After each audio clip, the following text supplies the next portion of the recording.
Club. We're your hosts. I'm Akila Friends. And I'm Ebony Chapman. Today, as you can see on your screen, if you're watching from our ever faithful YouTube series, we're joined by a renowned dancer and choreographer with credits including Beyonce. You heard that right.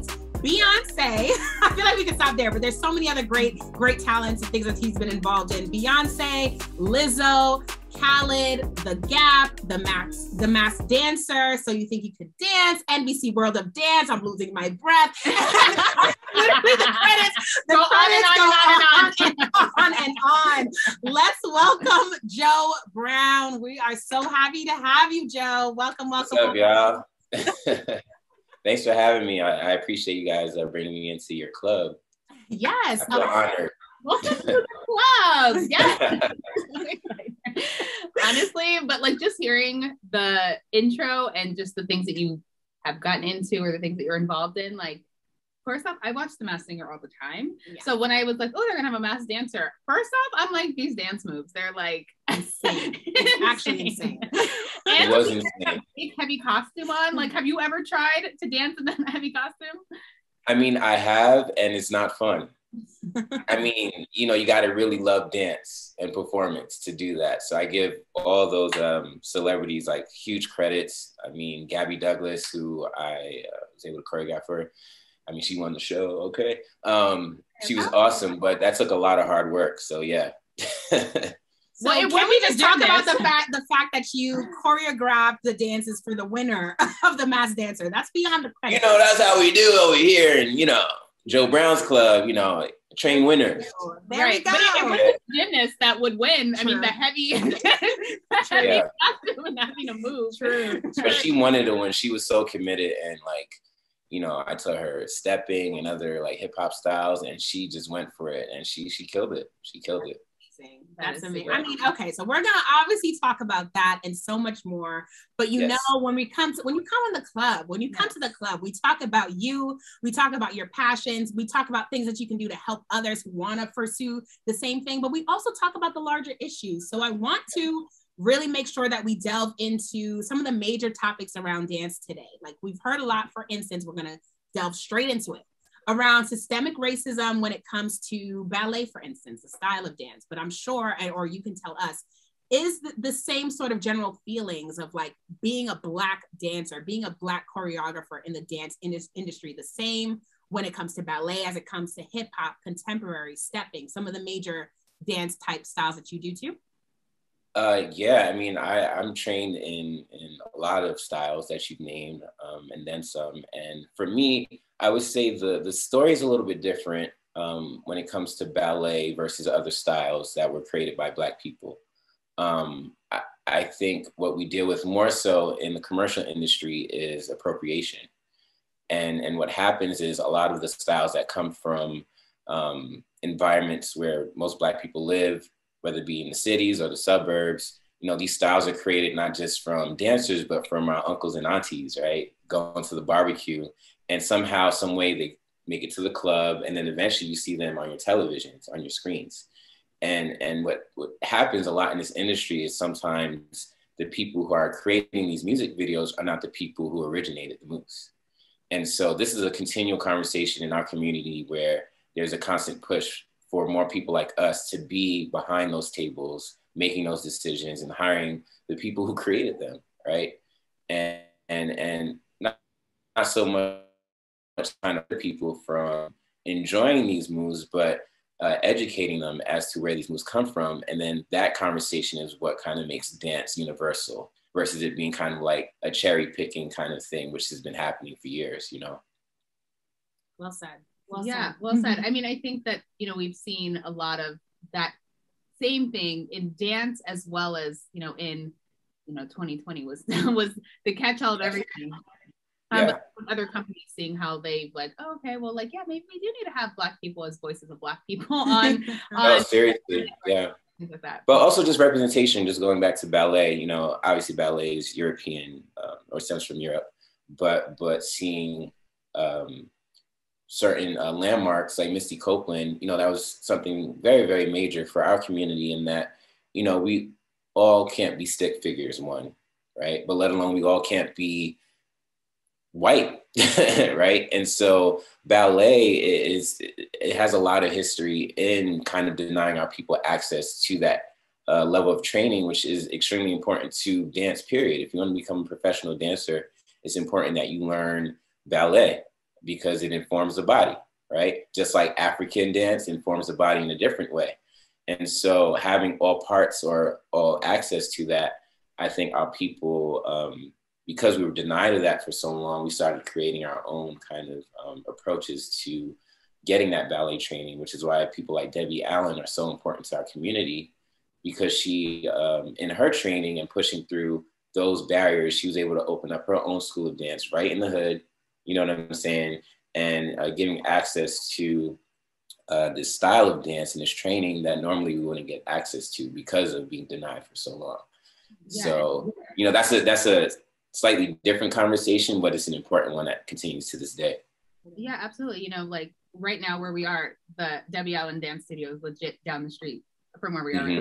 So absolutely. And I think just even that's how we're able to kind of break down those doors and break down those barriers when we are denied access to things, is to kind of create our own thing or create our own space to allow us to be shown as talent, because a lot of the times it is ignored. So we've seen a lot on like social media. There has been a disruption in industries, and I think dance is one of them. What do you think about the rise of TikTok dancers compared to professional dancers? You know, this is topic of conversation literally every day. You know, I get a text or a phone call like, did you see this TikTok? And for me, I at first felt myself being a little bit kind of OG in mentality, in that, you know, yes, dance is universal, dance can be fun, but when I started to see the castings come through and they were looking for TikTok style dancers, for professional dancers, that was a huge deal.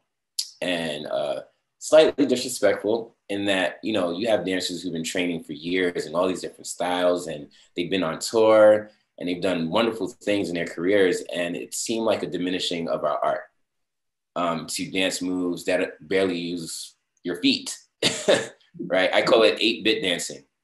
But watching how it allowed dance to become worldwide again, and for us to be able to bring communication back through the dance, where it's not only the people who train in professional dance that could have opportunities, right? And this goes back to, you know, grappling back onto our cultures.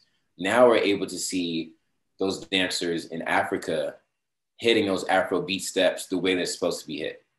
And now they're gaining access to the industry, and now they're being seen in commercials. So I think in that way, TikTok has been great in opening those doors for other dancers around the world who might not be able to come to LA or New York to be in these commercials, right? But as someone who's a trained professional dancer, I think it's also important that these productions and these production teams do take note of, when you cast a TikTok dancer, know that that doesn't necessarily come with a line or a understanding of professionalism on set. And so I think what they found, and I've been on the other side of the table where these production companies that want the TikTok dancer, but then the TikTok dancer gets on set and they know nothing about what that means to perform to camera and to catch this angle and to, you know what I'm saying? And so I think productions are now learning, okay, yes, we want a TikTok style dance, but they don't have to be TikTok dancers, right? And so I think having people like myself and so many other creatives on the other side, we're very forward when it comes to casting and making sure that we don't depreciate the value of professional dancers and all the things that you learn as a professional dancer, not just dance movement, but how to conduct yourself on set and how to catch a certain camera, or how, I mean, honestly, when you're on set, you can be on set for 12 hours and you do 40 takes of a 15-second dance, right? Do these TikTok dancers have that endurance? Probably not, right? So I think, you know, it's in open lines of communication. I'm like, just so you guys know, yes, we can get a TikTok style dance, but we should hire a professional dancer. Yeah. You know, I got to protect my community too. To say, wait, but I don't know now. That TikTok dancing ain't easy. You would be up in there. When Savage came, I was sitting there for like 2 days trying to figure out how that works. But I think it's so important what you said, because on one side, you see it kind of going back to our first question. Like, I feel like social media has helped us, or has become kind of that quote unquote great equalizer, where a lot of folks who may have originated, have created the dances, have created the moves, the rhythm, what have you, now have their day in the sun and their ability to kind of shine. But at the same time, it's kind of like, is it going overboard? Because now you require, a lot of places require these TikTok dancers, because not only the fact that they can dance like TikTok, but because they have those TikTok following, and could actually like kind of bring even more awareness to whatever production you're trying to put on. And so I think on that side, it's kind of like, you know what, it's a catch-22. Yes, you might want that professional dancer, but does the professional dancer bring the clout, bring the things that we want as a business to make sure that production is actually something that could run officially and kind of pays for itself? So I don't know. It's a tough thing. It's an ever evolving thing that's like, we're still living in it. And I think there is some normalizing going on. I mean, we're leveling that kind of conversation now, because they're realizing, okay, yes, we want this style of dance because it's popular, and there's certain TikTok dancers who are actual professional dancers. Like, don't get it twisted. I have some friends who are on TikTok and they're killing the game. But you know, being able to play both sides of the coin, like I said, professionalism, years of experience should outweigh movement, because we can see anyone could do a TikTok dance, whether it be hard or not. You know, it's possible, but it's like, you know, there's a respect level as far as training goes, right? Like, if someone takes some online courses to be a doctor, would you trust that person to do surgery on someone that you love versus someone who's an actual doctor who has years and years of experience? So that's kind of like the analog, right? Yeah, I think that's true. And I think that goes with like any industry, right? Like, there was taxis and now there's Uber. Like, you know, there was, you know, there's journalists that like go to school, and then there's people that are just like, oh, I'm just hosting on the red carpet today, or oh, I'm just doing blah. So I think, you know, the real question is like, is there room for everyone? Is like everyone's dream or idea, or the thing that we try to sell is always like, go after whatever you want to do, training or not, you can do it. But like, is there really room for everyone in the industry?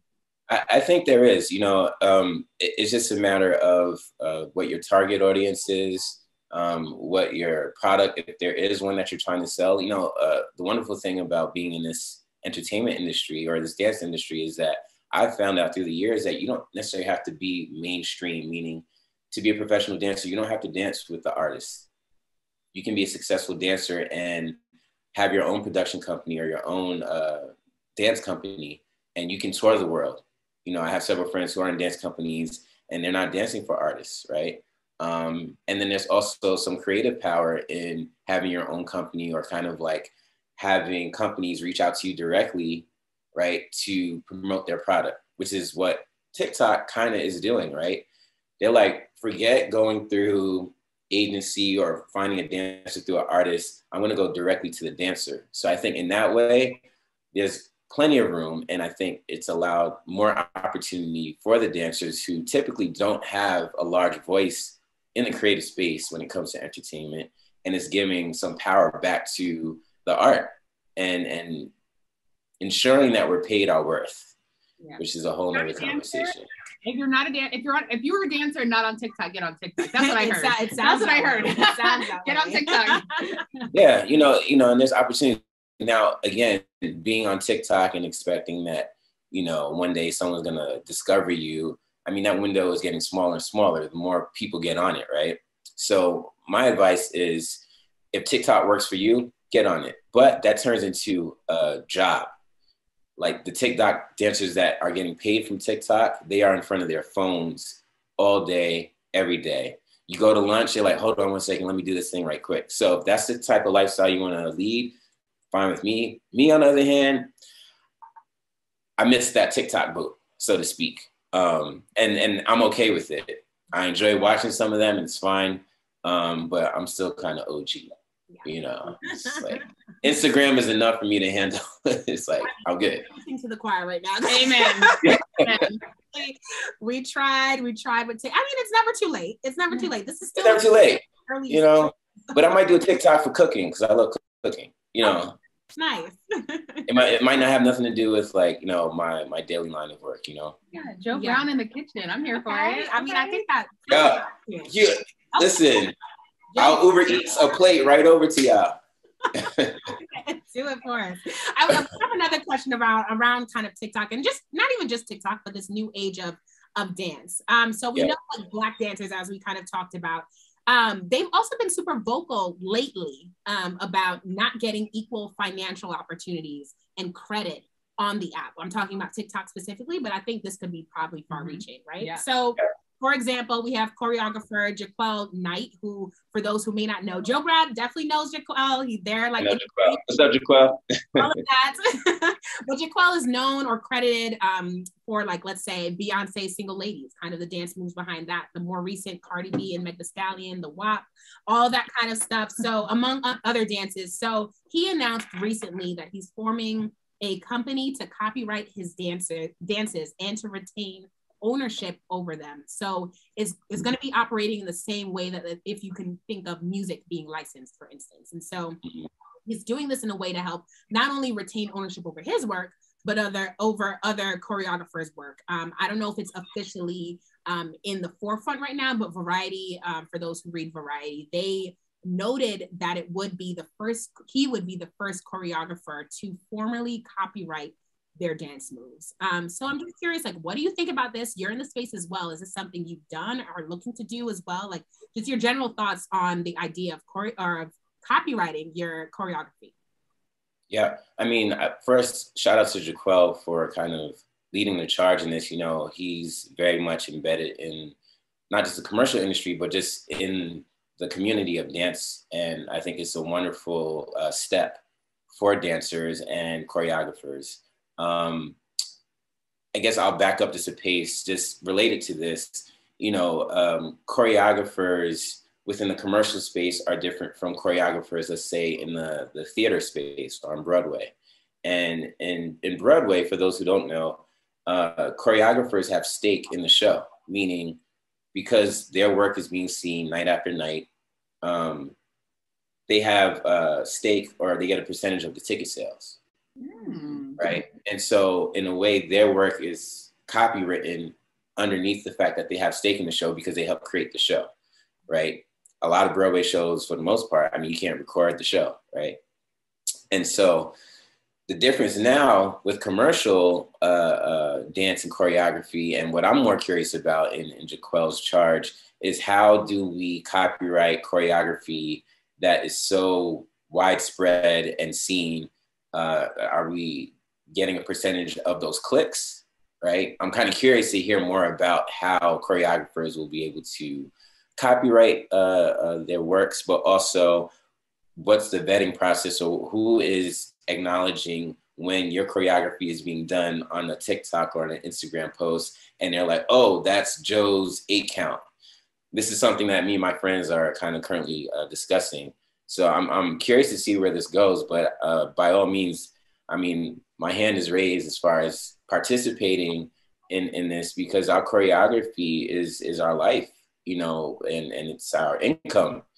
And I think artists or anyone who benefits from that creative space that we're in, when we bring our work to projects, we should get paid more than a buyout.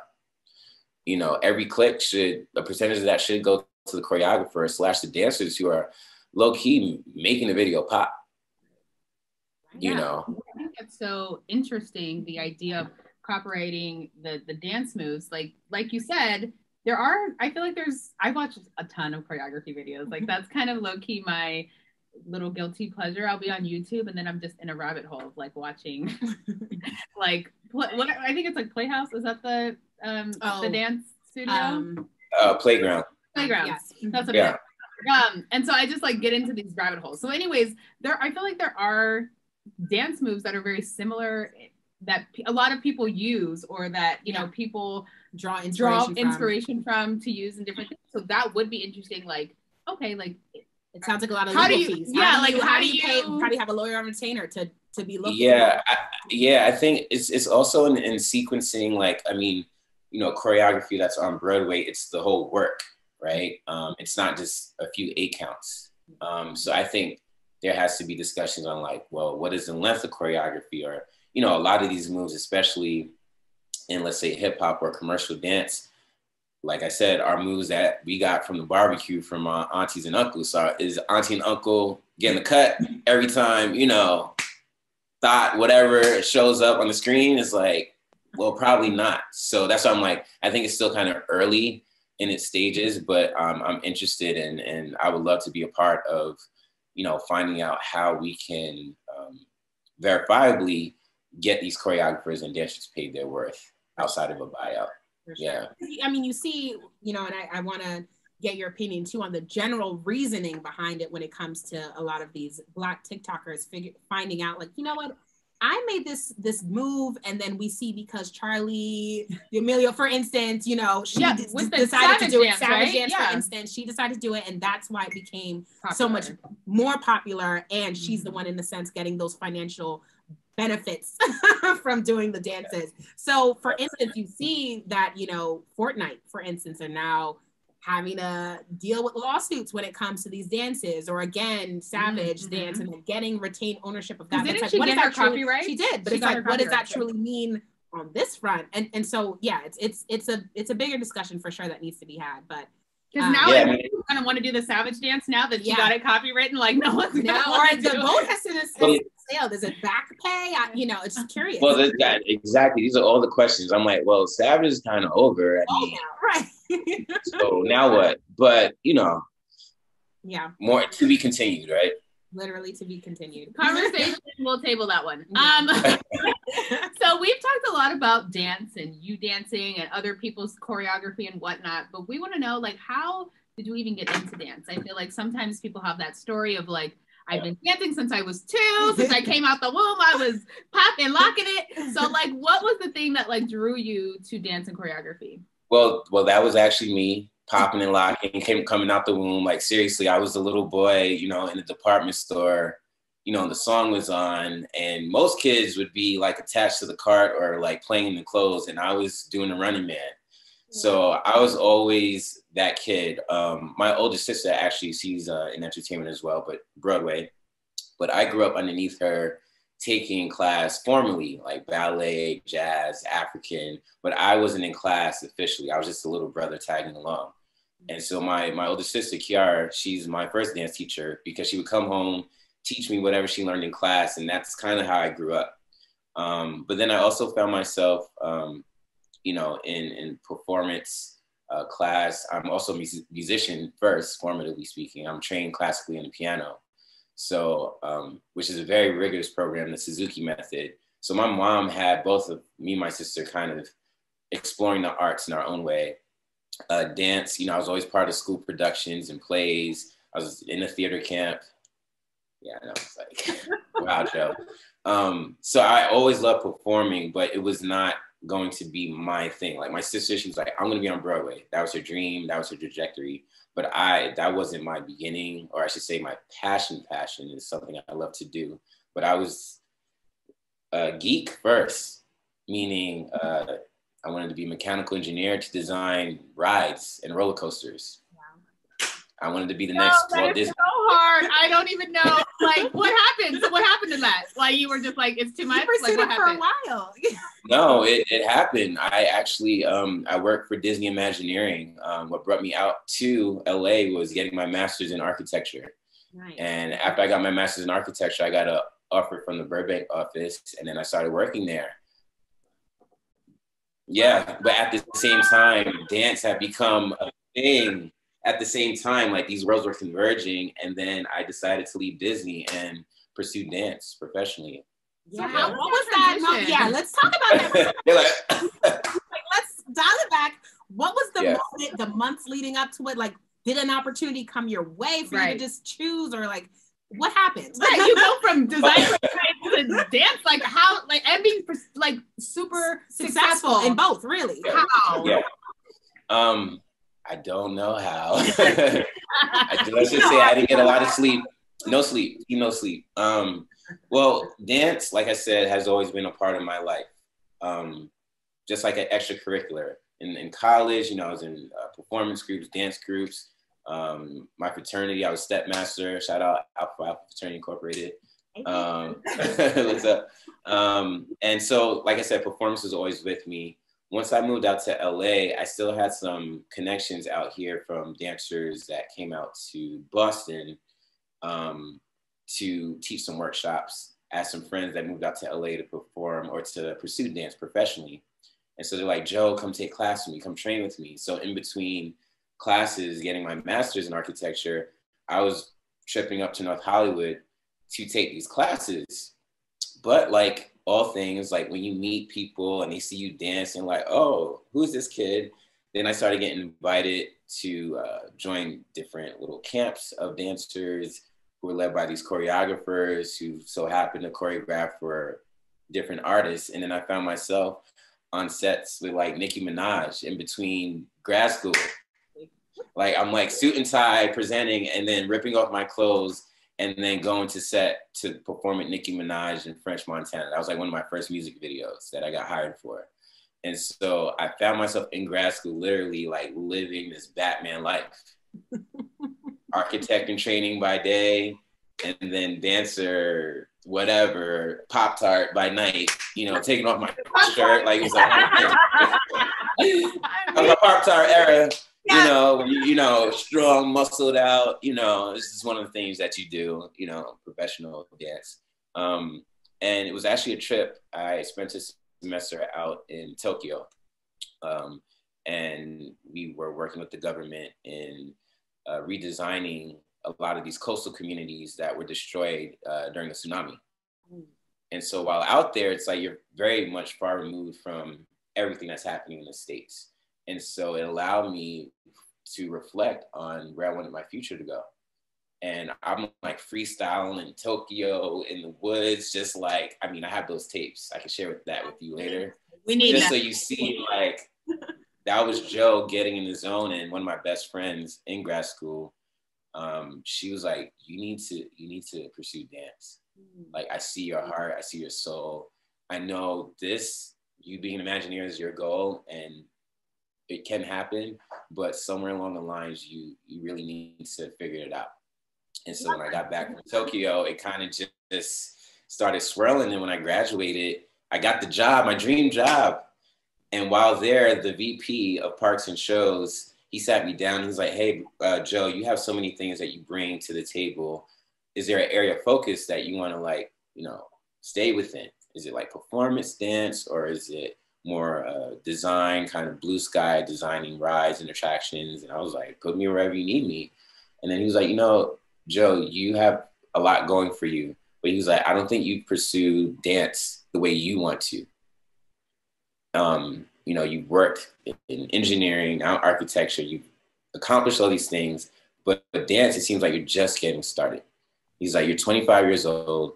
Majority of people working in these offices are 50 plus, but they've already traveled the world, explored their own artistry, and now they came to Disney. And he was like, I feel like, he's like, I want you to stay here. You can stay here if you want, but know that all your ideas will now be Disney's from this point forward. And I was like, you know, if you know me, you're like, whoo, yeah, Joe is very particular about his creative space and his power. And at the time, I was like, you know what? I took a couple of days, came back, and I put in my papers. Wow. And I literally hit the streets. Actually, no, hit the studios.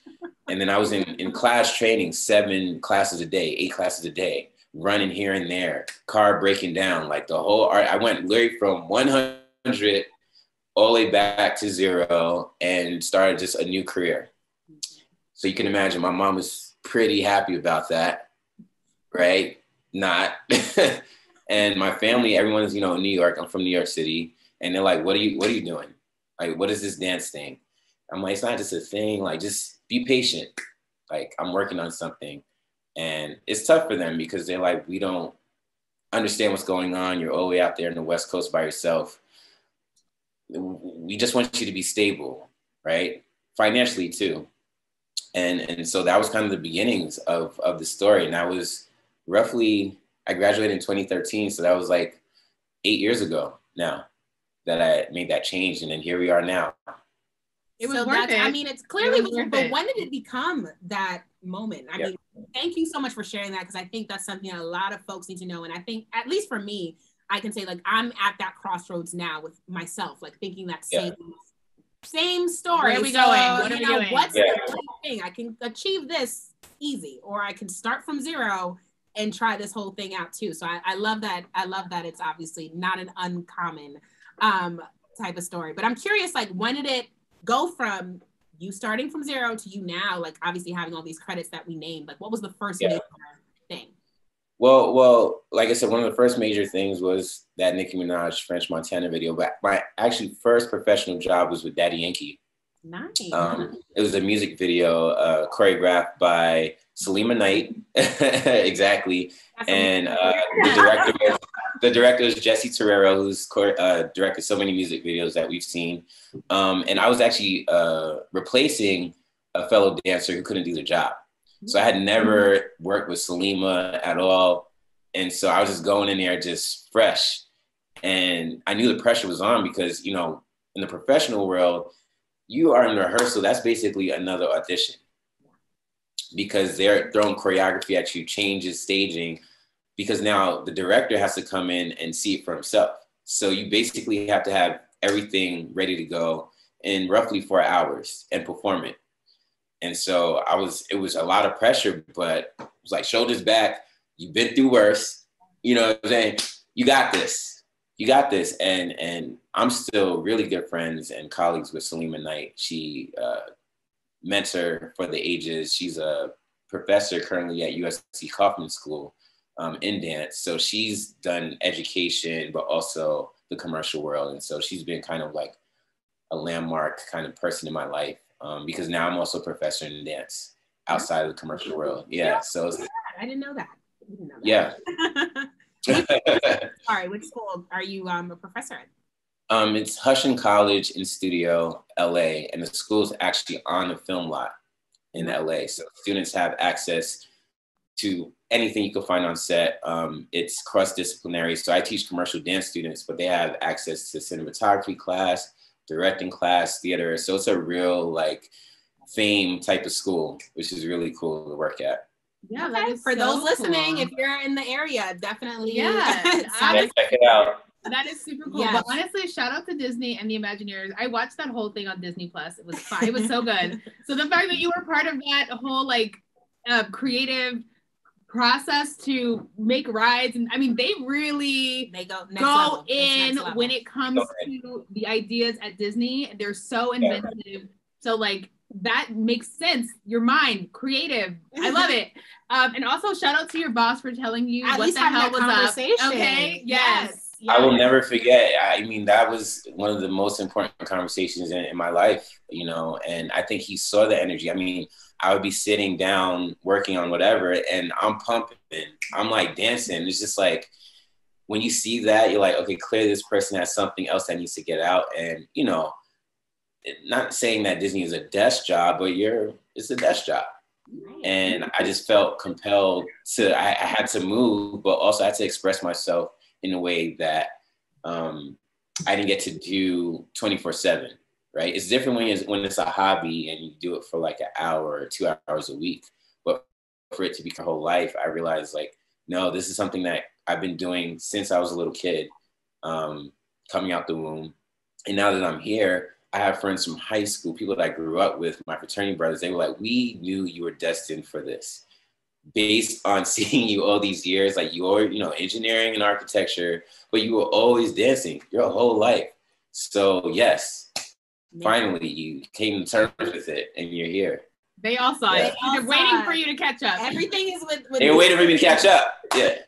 With due time. I'm curious too. I mean, there's so much we can ask based on what you've shared so far, but I just want to know too, as a Black man, like I think now in the dance industry, you see all different shapes, sizes, genders, all that kind of stuff. Like you do see more of it, but I'm just curious because even when you were talking about you growing up and learning the dance moves from your sister, not necessarily from you joining the class yourself, like I'm just curious as a Black man who wanted to do dance and wasn't necessarily only, oh, I'm just trying to crump. Like I want to actually study the art and be a professional dancer. Just how was that, or how is that currently? Well, I mean, everyone's story is different. You know, I can only speak for this Black man, but as an encouraging Black man, in that we don't have to necessarily fit the molds that society perpetuates about what a Black man should be and what we should look like and how we should perform. So I can get down with the get down. I do the hardcore hip hop, you know, mean face, mugging, whatever people think of hip hop in that way. But then I can also give you a line, you know, and I can jazz it up, right? And I think that's in part because of how I grew up in New York. New York, you're getting all different cultures and vibes. You know, again, my sister and the rest of my family really enjoy the arts, so we go to Broadway shows regularly. So I was witness to more than, you know, what commercially speaking, people project as what a Black man should be. But then I'm a lover of all styles of dance. So I'm also a club kid. So that's a whole nother. She's like, yeah.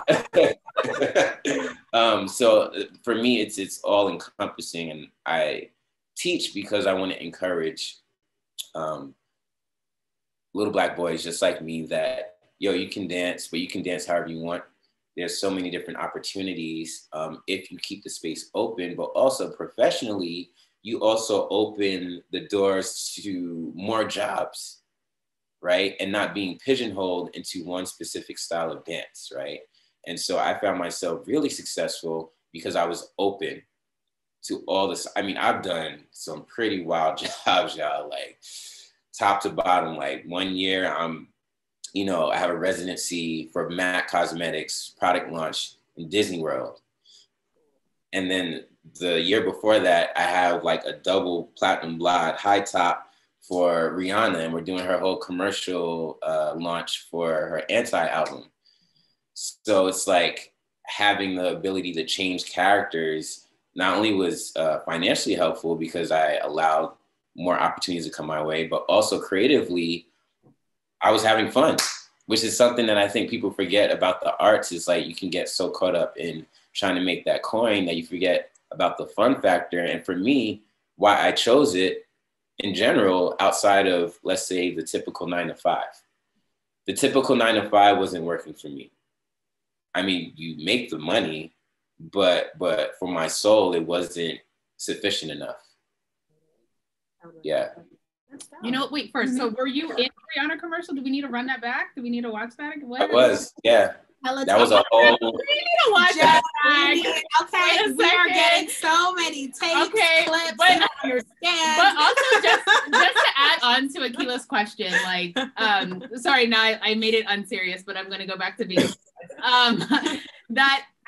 so the idea of being a Black man in society is like you're big, you're scary, you're threatening, all of the things. So have you in dance, in your industry, have felt challenges or anything subjective to that, or is that not something that? Oh yeah, I mean, there are definitely microaggressions that happen behind the scenes, and you know, you get the shoe, like, you know what you guys do, like we get things like that a lot, or you know, you'll get submissions and they're like crumper, and I'm like, I'm not a crumper.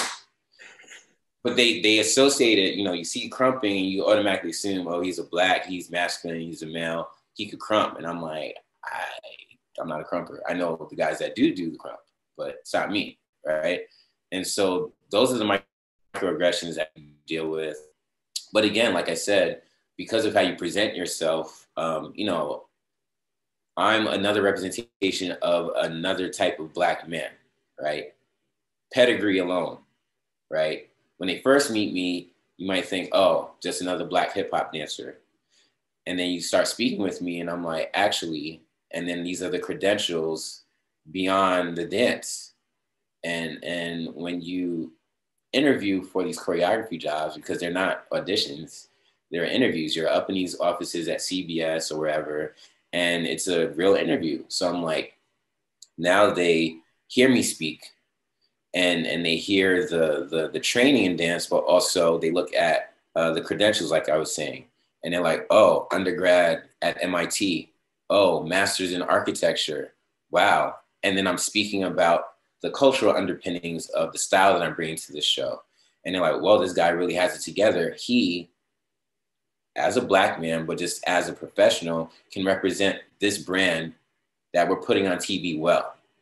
And so I pride myself on it. I don't lead with it because it's kind of been my thing to get in the door. You're like, oh, I like what he does as a dancer. Let's bring him in. And then I start talking and they're like, it blows their minds every time. And that feeds me because now it's like all those years of education didn't go in vain. And beyond the credentials, it's also the preparedness that I have now because of that training in college to be able to handle myself with these big wig executives, to sit at those big tables that we talk about and them relying on me to make those decisions now, which is really important. I think, especially as a Black man, but just as Black people, we always talk about getting to those rooms and in those spaces. And now that I'm here, I'm like, game time. You're ready to have any conversation with any of these people because you have years of experience in education and professionalism, but now also artistically speaking, you have the credentials for them to now meet together. And it's a beautiful thing. Absolutely. I think it's good to know because it's like kind of like your path is your path at the end of the day. And it's so yeah. Cool to know that what you've done to this day, you can think, oh my gosh, I wasted so much time. I should have just been doing this so much earlier. But no, like you needed that, you needed that time, you needed those experiences. And now it's kind of coming full circle for you in a major way. I'm curious too then, for those who might want to, listen to this episode, watch this episode, obviously, things of that nature, and realize, oh my gosh, what Joe is saying, what he's doing, like that's the motivation, the last motivation that I need to really pursue my passion in dance, in choreography. Like, what would you consider to be that starter kit for now, that 2021 dancer that wants to or that 2021 choreographer that wants to get in and kill it? Like, what do they need to do? You need to train. That was easy. Period. Seriously. I mean, like I was saying before, in any profession, I mean, I know access has kind of changed our concepts of what it means to be a professional, ... But I think the rudimentary skill sets and training in whatever you decide to pursue is really important for longevity. TikTok is not always going to be here. Instagram is not always going to be here. So all these things that are kind of like Insta famous, so to speak, yes, it might be good for now if you get through that door, but what's going to keep you going? And I think having kind of that old school mentality that we got from our parents of that generation, where it's like school of hard knocks, trudging through the snow, that whole thing. It's like, I trudged through the snow too. It was in my Timbs, wrapped up in the plastic so that they wouldn't get messed up in the rain. Like I did it all. But, we were also at the advent of when the internet first came to be, and we were kind of part of that generation. So again, yes, you can have social media and those things that make it easier, but you should also be in class training, not just only to build your own skill sets, but to build community and networking, which is really what this industry is really about. It's like, who do you know? / do they trust you on the job? And I think you can't get that experience just from a phone or a click of a mouse. You have to be able to hit the streets, be able to network, be able to present yourself in a way where people are like, oh, I can trust him not only with this movement, but also he can hold his ground in the room with executives and all the people that are in the room. And as a choreographer, after the rehearsal's over, you're in a meeting with these people to talk about the whole show, right? And I think part of my story, which to encourage other people, every dancer is not going to have the same makeup. They're not going to grow up taking class in studios, or they might not have the money to do all that. And they might have a different major in college like I did. But what I learned is don't drop those bags if you decide to pursue another passion. Best believe I carry my engineering and my architecture bag with me into these spaces, because guess what? When I'm looking at the stage, I'm looking at the lights, I'm looking at how the stage moves, I'm asking for schematics. Sometimes I draft the stage from the plans that they provide me, the dimensions, so that now I'm fully invested into whatever production that's happening. And I get to the table and I'm like, so based on the schematic, there's a little bit of an egress of 3 feet, and they're like, whoa, right? And it's just like, now it's kind of both of my passions coming together. You know, and then that dream of being the next Walt Disney has slightly shifted into, instead of being the next Walt Disney, I'm just going to be Joe Brown. And whatever I provide within this realm of entertainment, whether it be a structure or a ride or a dance number, my name, Joe Brown, is going to be trusted. So that's kind of like the vision that I have for other dancers. It's like, no matter what things you kind of like amass in your journey, keep them with you, because you just never know, especially in entertainment, when you're going to use them.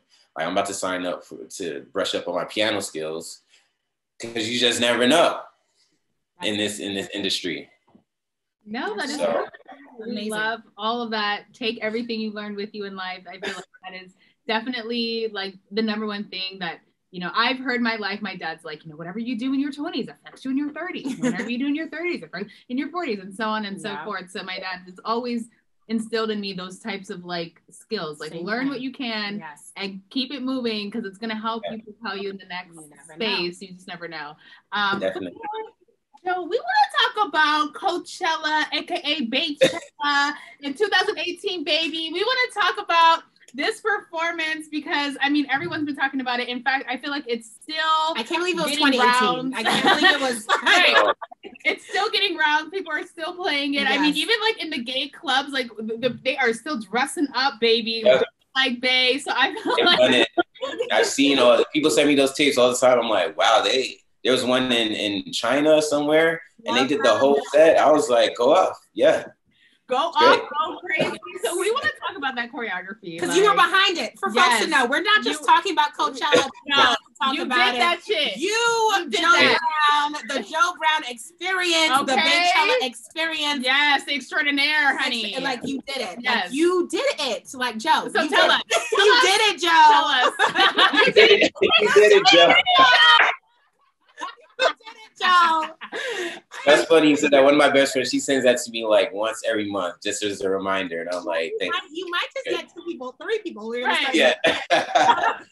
Well, so speaking of that experience, Jaquel Knight and then Chris, they brought me into that camp for the show. And so it came about through an audition. Got an audition call. They were looking for fraternity-like steppers, sorority-like steppers. And I already have a crew called Stroll Groove that deals with stepping and how it starts to relate to other facets of dance. So we were on World of Dance already. We had already been doing the thing. So I get a call from some of her dancers, which are mutual friends. They're like, Joe, you got to go to this audition. This is exactly for you. I was like, all right. So I rally up the troops. Literally the next morning was audition. And we auditioned and it went well. Like the whole panel was rocking. I was like, great audition. And then I didn't hear anything for 2 weeks. I was like, oh, okay. Well, so I called my agents up and they're like, yeah, they already announced the veils, which just means you didn't get it. But next one. And I said, cool, fine, right. Next morning, I get a call from some unknown number and it's Jaquel's assistant and they're asking me for my veil dates and whatnot. And at that point, I already like pushed the show, whatever. At the time, we didn't know it was for Coachella, but it was out of my mind. So I didn't even know what he was talking about. I didn't even ask. He just, are you available? I was like, yes, let me call my agents real quick. And then he sent me the email. It's like Beyonce Coachella Skeletal Crew, which is effectively a crew of dancers and choreographers who help create the show. So 16 of us. There's like 8 formation tour dancers, the ladies, and then 8 other dancers who did different styles. So there was like stepping, like Afro beats expert, dancehall expert, etc. Contemporary.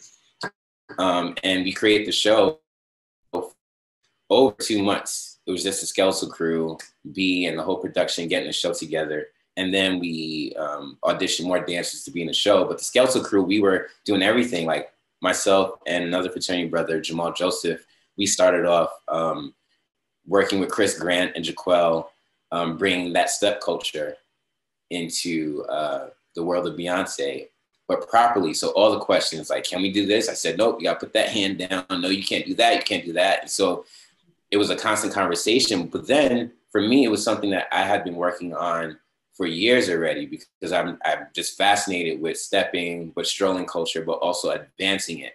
So it was already, I had my notebook out, like I was already sketching out ideas. And from that, after that 2 months, then we brought in the rest of production, all the other dancers, hundreds of dancers, and taught the show. And then I was in the space, Step Master Joe, teaching Beyonce how to step. Crazy. So you can just already imagine, for me, now that you know the story of Joe, leaving Disney, and now here we are, and it's just me, Chris, 2 other dancers, and Beyonce in a room. And I'm like, okay, here we go. 5, 6, 7, 8. Nope, again. Yeah. People like, you told Beyonce nope? I'm like, Beyonce, yeah. nope. This is just, I mean, any other step show is like, I mean, this is just bringing back so much, many memories about like how do you. But you guys understand. So like Stepmaster Joe in college, I mean, I didn't play. No. Like, right. You know what I'm saying? And so that's what they wanted. That's what she wanted. She's like, I need it hardcore. I need you to train me the way I'm supposed to be trained, because I'm representing a whole nother culture that I really don't know about. She's seen it, but I had to give it from top to bottom, but I was prepared to, because I had been teaching class in this style already and seeing how other people who don't come from the culture at all, from all parts of the world, I'm teaching them about this culture. And I'm teaching them certain hand movements that are kind of not relegated to specific organizations. It's just stepping, right? And then finding creative moments to plug in Beyonce and putting her stamp within the stepping world and combining those two. So it was a moment that some people like, you weren't scared? I'm like, no, I was in the zone. Like those clips that you see from the Netflix special, that wasn't Joe going, oh my gosh, I'm in a space with Beyonce. It's like, no, I have a job to do. Let's get it. Yes.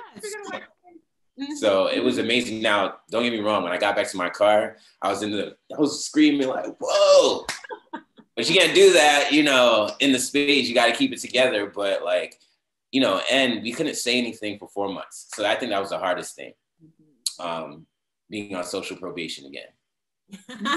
Yeah, honestly, I she, you know, in that special, she does talk about the fact that like she just had her twins and just like getting back into shape, and you know, and I obviously like, you know, she was performing the 8 hours a day or the 12 hours a day or however long the practices were to get ready for 4 months before Coachella started. Yeah. So, I mean, how was even that process of like getting her into like, okay, I just had a baby, but like we have things to do by a timeline. Yeah.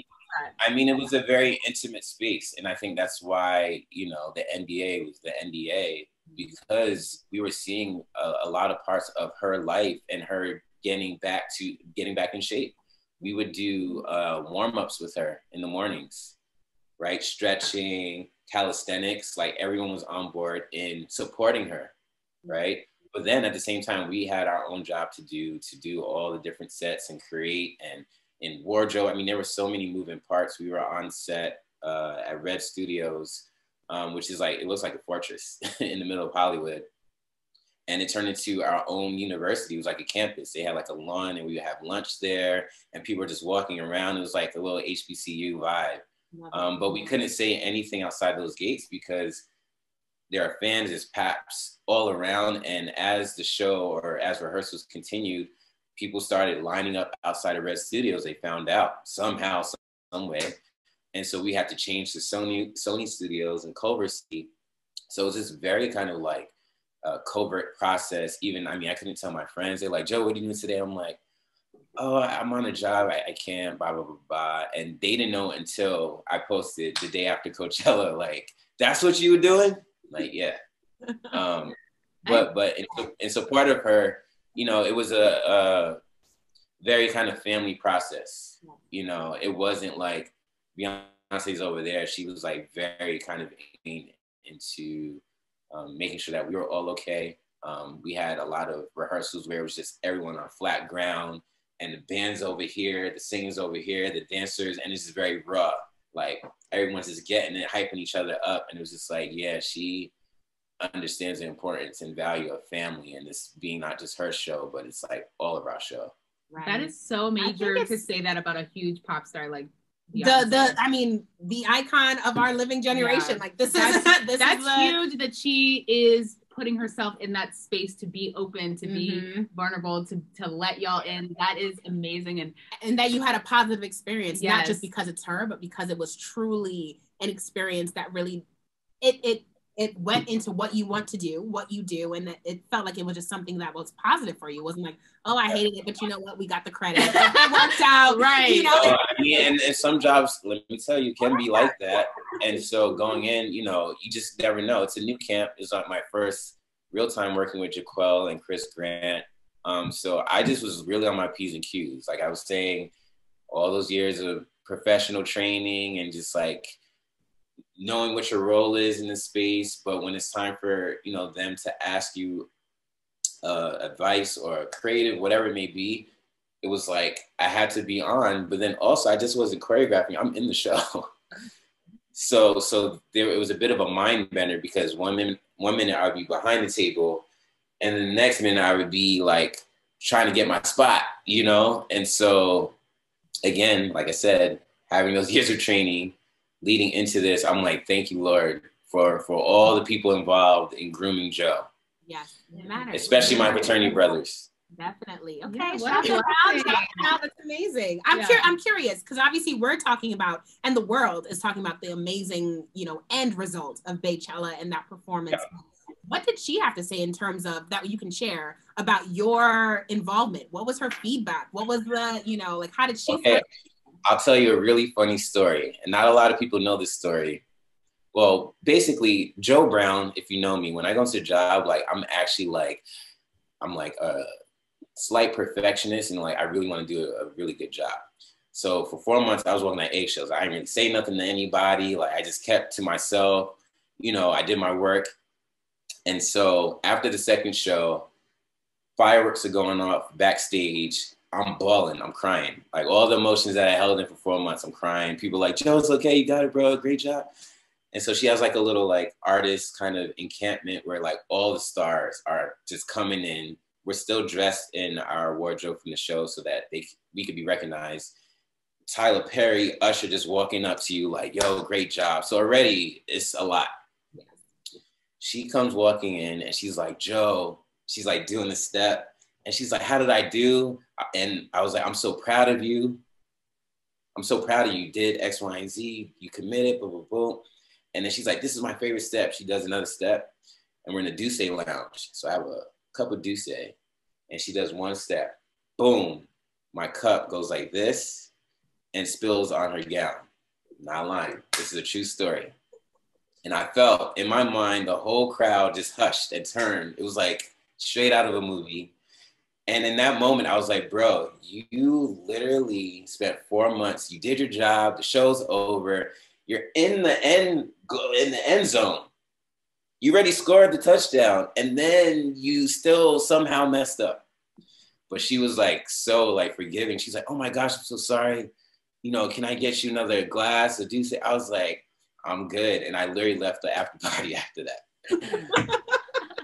Because that was the Lord telling me, like, you did well, but it's time to go home. It's time to go home. Oh my God. And that's a little nugget. That's a little nugget for y'all. We love that. We love that. You see, so Netflix funny. Didn't get that, but the Black creators didn't get that. You got an exclusive. You got an exclusive. But again, she was so gracious. And the only thing I could say to her was that I was very proud of her because she did so well. In so many facets of representing the Black community. That show's iconic. I think it's her best performance ever. Yeah. Best performance ever that they've seen at Coachella. And she really put on for our community. Like that to me was like the narrative that was around the whole performance. Everything. That's what you did, your creative juice, your spice, your touch, and that you put on that show.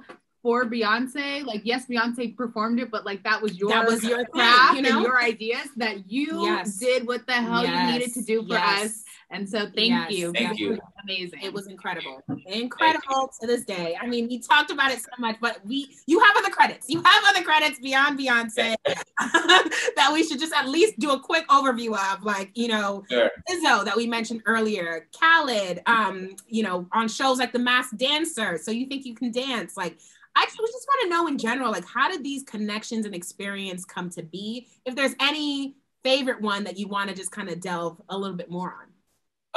Well, I mean, the connections, like I said, it comes in, you know, you do a job, you meet different people in production. I mean, I've gotten jobs through references, not just from other directors or dancers or choreographers, but also, you know, people who work in crafty, you know, or in wardrobe. You know, it's a small community, and it's just like, I'm always gracious to be in a space. I'm talking to everyone, and I think that plus me doing my job, it speaks volumes, and your name gets around. So I think those jobs that you just listed, they came about because of not just the end product, but because of the process.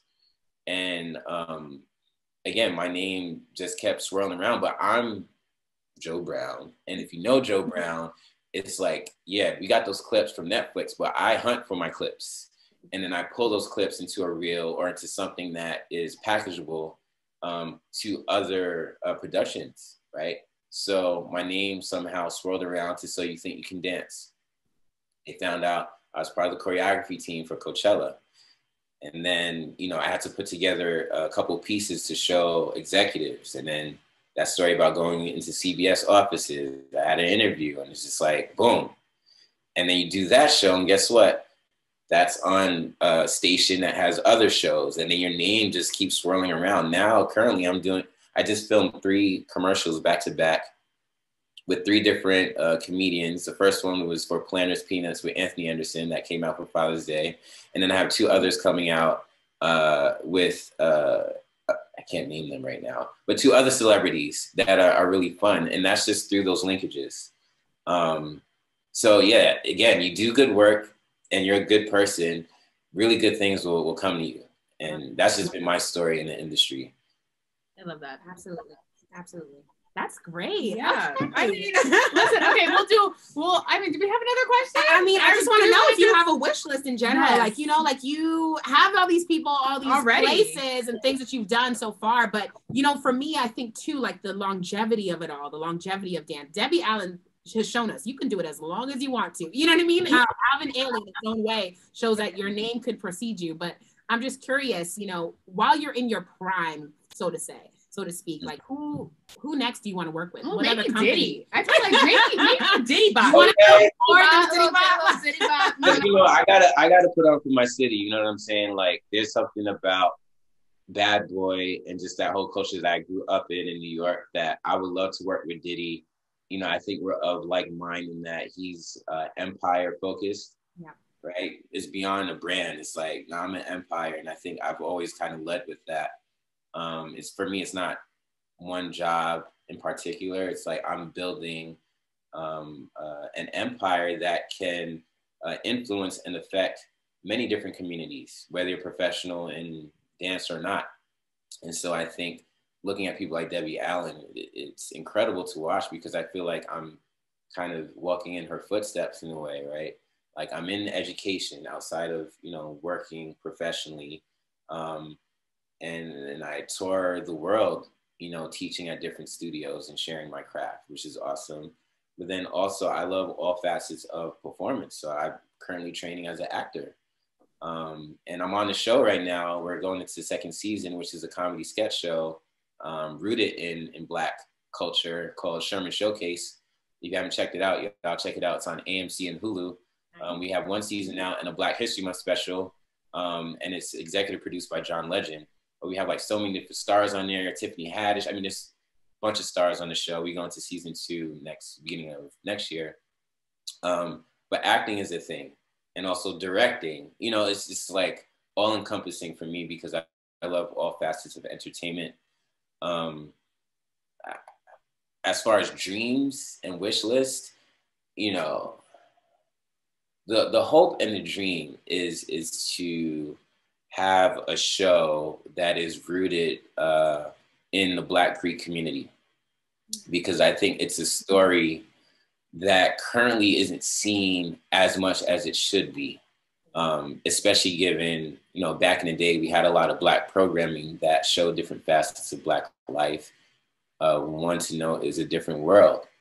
And that show is iconic for me and so many other people who grew up with it. But currently, I don't think there's something out there right now that shows that significant lifestyle. But even more so, A Different World was just not necessarily plugged into Black Greek culture. So right now, I'm working on some things. Of course. What's up? Working on some things. Always right. That I've been dropping little hints and gems over the past couple of years by dropping like the Before I Let Go challenge, where we had the Black Greeks do like a collective performance to Before I Let Go, and done, you know, certain virtual presentations for like Black graduate celebrations, like for Essence and BET. And we have like a nice collective. We call ourselves Divine Unity, and we're all professional dancers who are Greek. And we do shows. Schools invite us out, especially during like Black History Month, to perform, speak to the kids. So that's been happening over the past couple of years with the idea that this is going to become something much larger. So just stay tuned. Yes. I mean, do we have to just stay tuned? You know, I mean, you're an alpha, you know, we're AKAs. We don't dance professionally. We don't. But there are other things that we can, I'm sure, we can figure it out.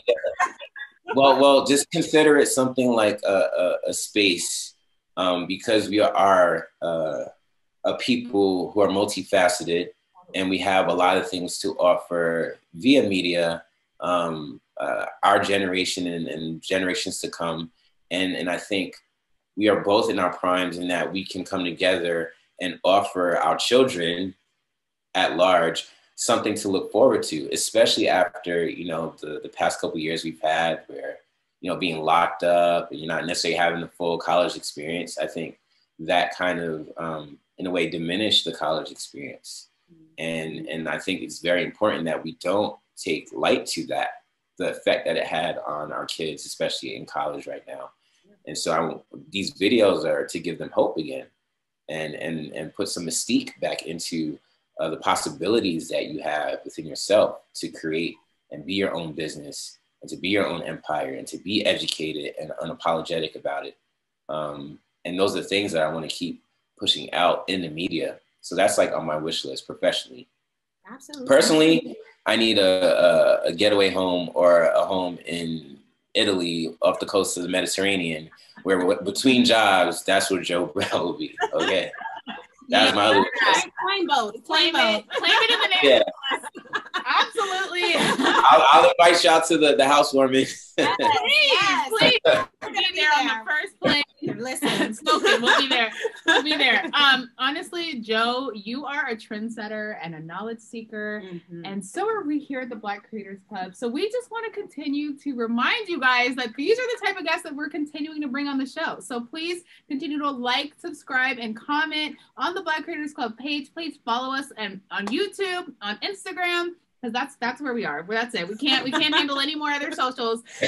YouTube and Instagram, that is it. So please continue to follow us at the Black Creators Club. If you guys want to email us, if you want to be a guest on the podcast, or you think someone else would be an amazing guest on the podcast, please email us at theblackcreatorsclub@gmail.com. Okay. Yes. So again, like, subscribe, comment. That's all. That's it. That's all you gotta do. Not very hard.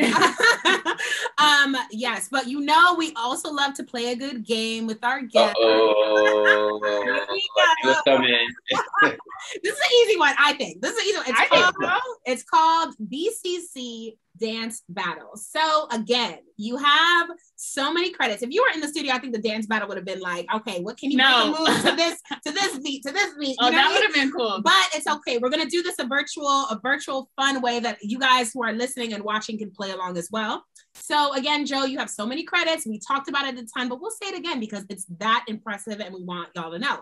Beyonce, Lizzo, Khalid, So You Think You Can Dance, and so much more. So naturally, we want to hear your take on who you think in the game, in the celebrity entertainment music industry type of game, has the better moves. So what we're gonna do, we're gonna name 2 celebrities, and it's up to you to decide who out of the 2 would win in a dance-off. I already have my money on some of them. So that's how it goes. What's the question? Just give me 2. Okay. No, this is not a question. This is just a technical thing. Give me 2 seconds. I have to plug my laptop in. Yes. Because I didn't want this to get cut off, okay? Yes, thank you. Okay. Right, don't worry, we're almost done. We're almost out here.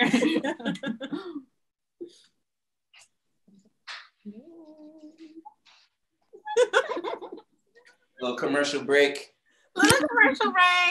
We love your backdrop. Let me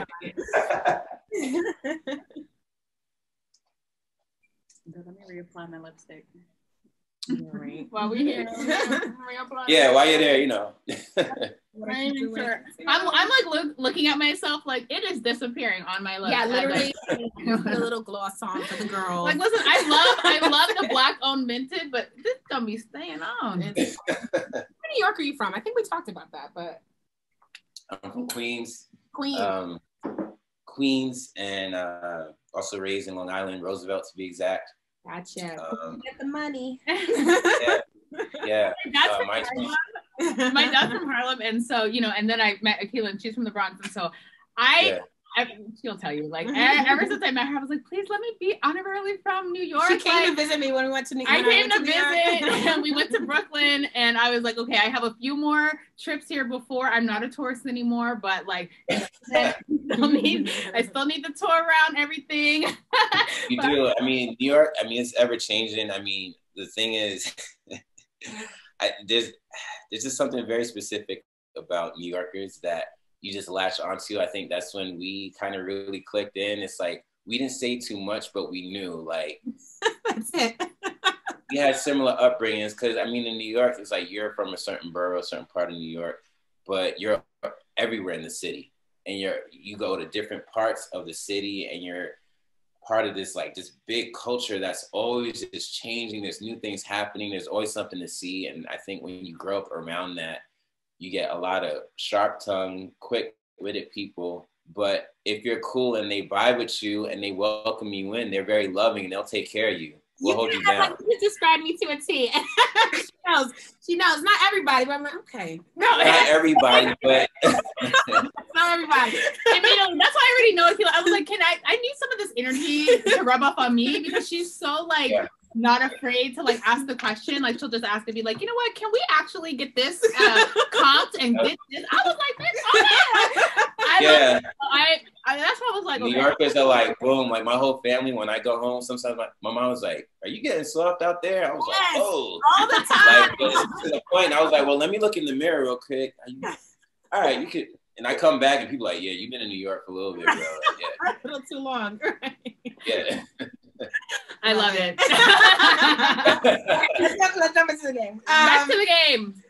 Okay, so the first 2 celebrities, Usher versus Chris Brown. Which one? I knew y'all were gonna lead off with this one. Okay. I'm gonna keep it funky fresh. Chris Brown. I agree. Chris Brown. I agree. Okay, why? Well, range. Usher, fantastic dancer, performer. He goes in, but the range of Chris Brown is phenomenal. I think for me, I mean, he does a lot of different styles and can transform into a lot of different characters. But when he did Yeah x3, you guys remember that video? Yes. And he's flipping, twisting, doing aerial stunts choreographically. I said, oh yeah, it's over. I got you. Yeah, okay. Chris Brown, he can crump, he can slide, he can dance, he can hip hop. He's doing the backflip. Like, this man is doing everything. I feel like we could say, I'm going to throw a different one in there, like Chris Brown versus Michael Jackson, because that's also been another big, like, who's got it more? Athletically, still Chris Brown. All right. I think he can still do more. But let's not forget, rest in peace. It's his day. It's his birthday today. So Michael Jackson, was it yesterday? Yeah, August something. I think so. I think I saw some posts. Anyway, MJ, though, just had something that was just on a whole nother level of performance. He was hitting jazz. you know, and I mean, he's iconic in his own right, and Chris Brown definitely borrows from Michael Jackson. So if we were going to go by lineage, MJ. Now, if MJ and Michael or Chris Brown in the same space in their primes, I think Chris Brown would be able to take him in certain regards, but Michael might out-finesse Chris Brown. Okay. I feel that. Okay. I feel that vibe 1000%. So, okay, so your next dual match here is Tiana Taylor versus Ciara. Okay. Oh, we something. I'm gonna go with Ciara. Really? Wow, okay. I thought you said Tiana. Okay. Why no. And you know, Tiana, you're New York, you know. She's a hometown. She gets it. She gets it. But I think, again, it comes to range. I think Ciara might have a little bit more range than Tiana from what I've seen. Yeah. Now I'm going through the stacks. Yeah. Run it back. Enough. Okay, that's good. All right. Missy Elliott versus Chili from TLC. Oh, y'all are just coming with, this is tough. Choreographically, Chili can handle more. But just vibes, Missy. Like, she can make something simple look so hot. Oh. Final answer. And this is just off of, final answer. Jeez. I think just off of danceability, I'm going to go with Chili. Okay. Interesting. Okay. I love that. Okay, so this one's a remix because we have Beyonce and we did have Britney Spears, but I'm going to change it to Normani.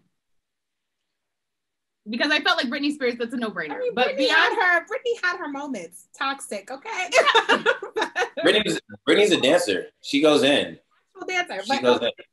But okay. Normani. Let's go. Okay, we'll do both. Beyonce versus Britney. Versus Normani.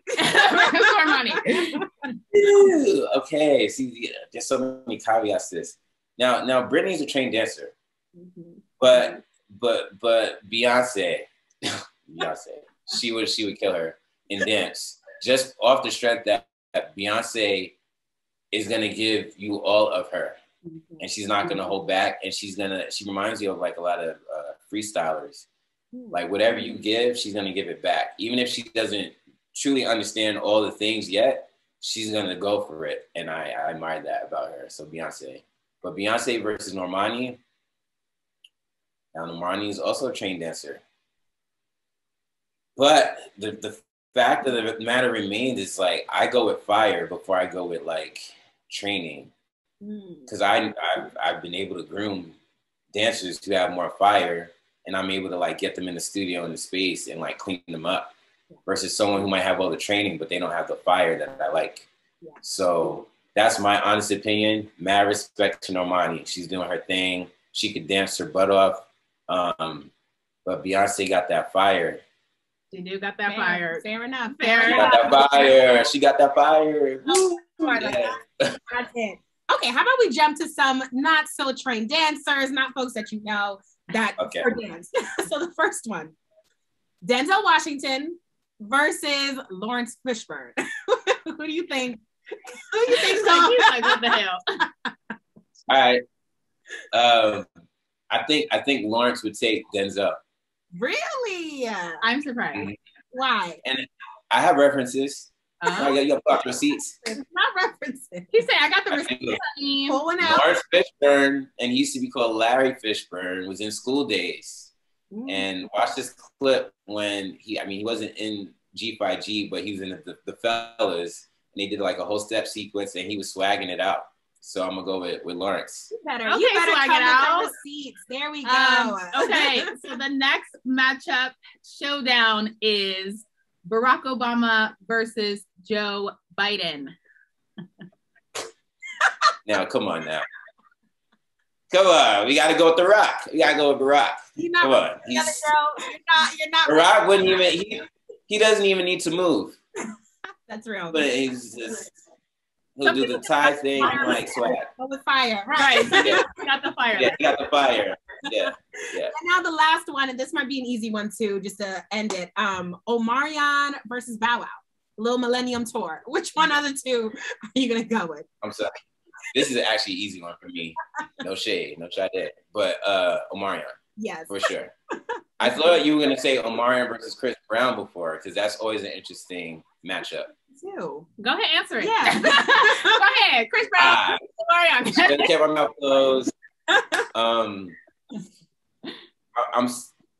still gonna take Chris Brown, but it's a close race because Omarion, he goes in. I mean, I don't know if you guys have seen this movie before. You Got Served. Oh, listen, that is my freaking movie. Love that. You should put Omarion versus the rest of B2K. Yeah.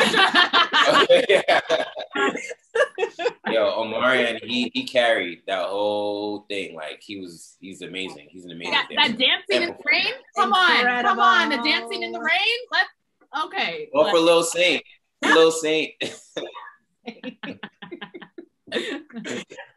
Okay, that's the end of BCC Dance Battle. I want to let you guys know too that we're heading to one of Joe's master classes where we'll be pop locking and dropping it. No, I want the fire, Joe. I want the fire, Joe. I got the fire. I got everything. Then I'll have the water after. She was saying she wanted to give me the water. Ice, preferably. No, I want the fire. I want it all. I got you. It's gonna pop. With the best of them. So y'all stay tuned for our, BCC out in the town. We're doing it. It's going to be on our Instagram, on our YouTube. As we said, those are the socials that we use. So you'll get more of a behind the scenes look at how we really take it beyond the interview with a lot of our guests. And see some of Joe's moves, because I'm excited to see. Yes. Right. And ours too. It's going down. Who knows? Going down. We may have a future in dance too at the end of this show. I'm here for it. You know I am. So this has been so fun though. Joe, is there anything else you want to share? And if not, just let our listeners know where they can keep up with you. For sure. Well, first of all, thank you ladies so much for having me. This is an outstanding interview and I'm just glad you allowed me to come through into your space and just tell my story a bit more. I think it's really important that you allow this platform for other creators to just tell their story. And hopefully other people are inspired by my story and you guys just bringing me in. That's really amazing. And then you guys can check me out on my Instagram page. I post all the things and shows and clips and the work that I'm doing at Joe_Brown 101. Can't forget the 101 because that's also my birthday, October 1st, Libra gang. She's like, oh Lord, Libra. We rock. It's fun. So yeah, you can check out all my things there. And then again, I am teaching the first of many master classes. It's called Rhythms and Grooves. It's going to be every Tuesday at T. Millie Studio, North Hollywood, from 8:30 to 10. I have my girl DJ Bianca DJing live in the class. So it's going to be a class just as much as a party and a vibe. Come meet other creators and other dancers. Hope to see you there. Okay, perfect. You can find me chatting media and life motivation, all with a dash of style, at Akila Friend. And you can find me talking everything Black-owned businesses and, of course, the Black Creators Club on my Instagram at Ebony Chapman 12. And of course, keep up with the Black Creators Club at the Black Creators Club on all platforms. I love you for watching. Thank you so much for listening. And remember to always abide by your ABCs. Always be creating. Thanks.